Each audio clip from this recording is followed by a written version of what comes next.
Hi guys, this is a tutorial for Anagramma's song Miss Me.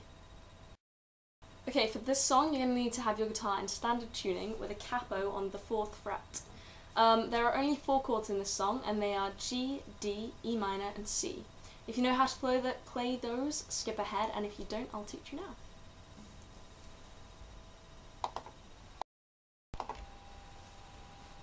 Okay, so the G is played with your 1st finger on the 2nd fret 5th string, your 2nd finger on the 3rd fret 6th string, your 3rd finger on the 3rd fret 2nd string, and your 4th finger on the 3rd fret 1st string, and that should sound a bit like this.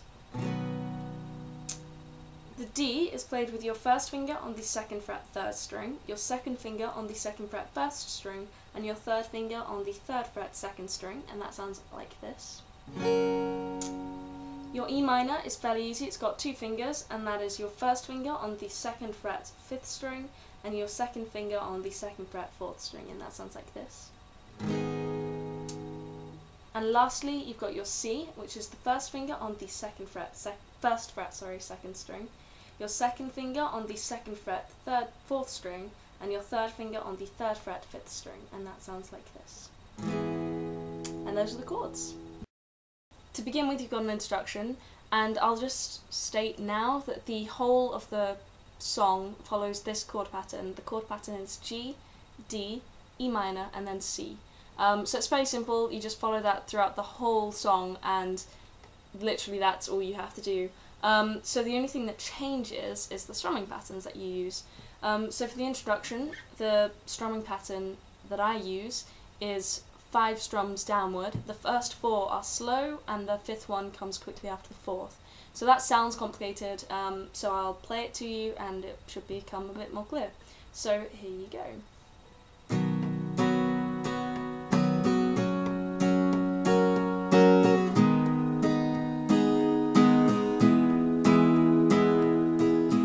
So it goes 1, 2, 3, 4, 5. So that's the introduction for you, G, D, E minor, C with that chord pattern, strumming pattern, sorry. Once you've done that, you've got a verse, and the verse can follow the same strumming pattern if you want it to. If you want to keep it simple, you can just follow that same strumming pattern again. But in the actual song, the piano, which is played, slows down a bit there.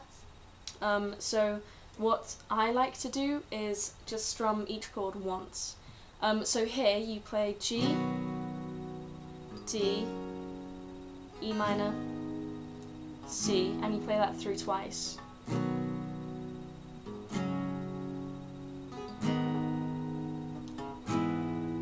Okay, so once you've done the verse, then you've got the pre-chorus, and the pre-chorus here, it really depends on what you want to do in terms of the strumming pattern.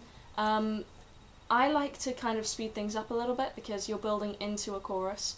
But you don't have to if you don't want to. So again, it just follows the G, D, E minor, C chord pattern. And I'll play to you what I play, and then you can model yours around that or can change it to however you want to play it. So here it goes.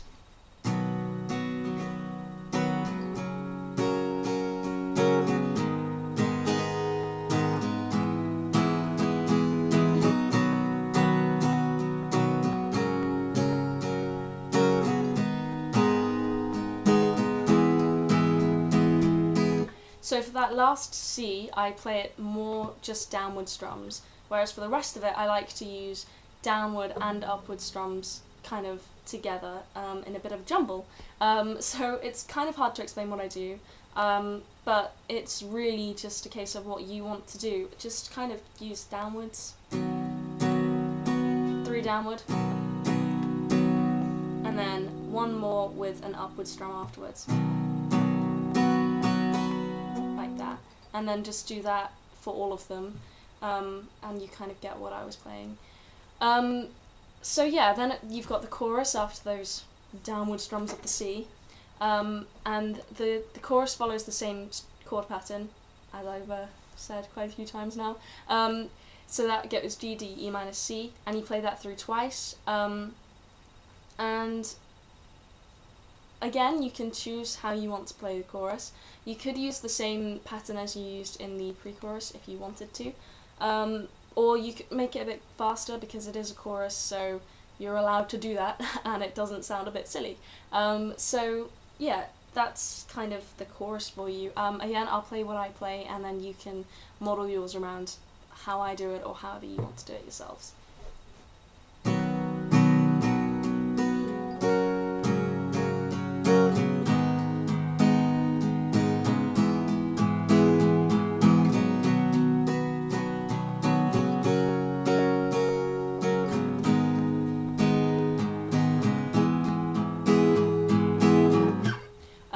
So kind of what I do is the G and the D I keep as the same kind of strumming pattern as I used for them in the pre-chorus, but the E minor and the C, I just do downward strums of those because I don't know why, but I think it's just because it puts more emphasis on the words. So with those you just kind of do downward strums like this.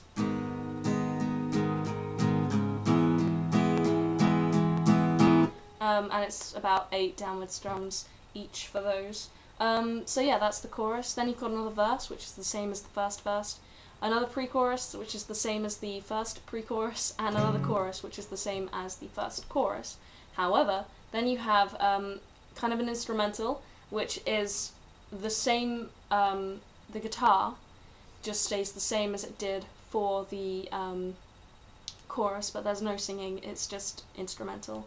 And then you've got a bridge, where again you leave the guitar playing the same as you used for the chorus, but you've got different lyrics, and the kind of the singing rhythm changes, but the rhythm of the guitar stays the same.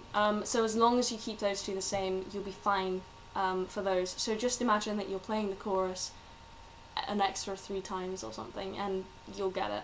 And then you've got a final chorus, which is the same as the other choruses, and then you've got an outro, and for the outro you just play G and then a D, and it just goes like this: G, D. So that's a really simple outro, you just strum them once.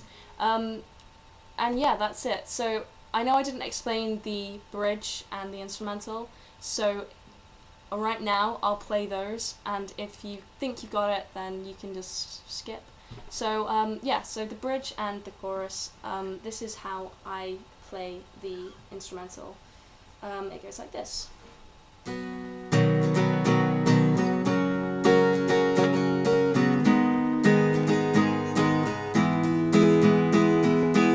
then you go into the bridge.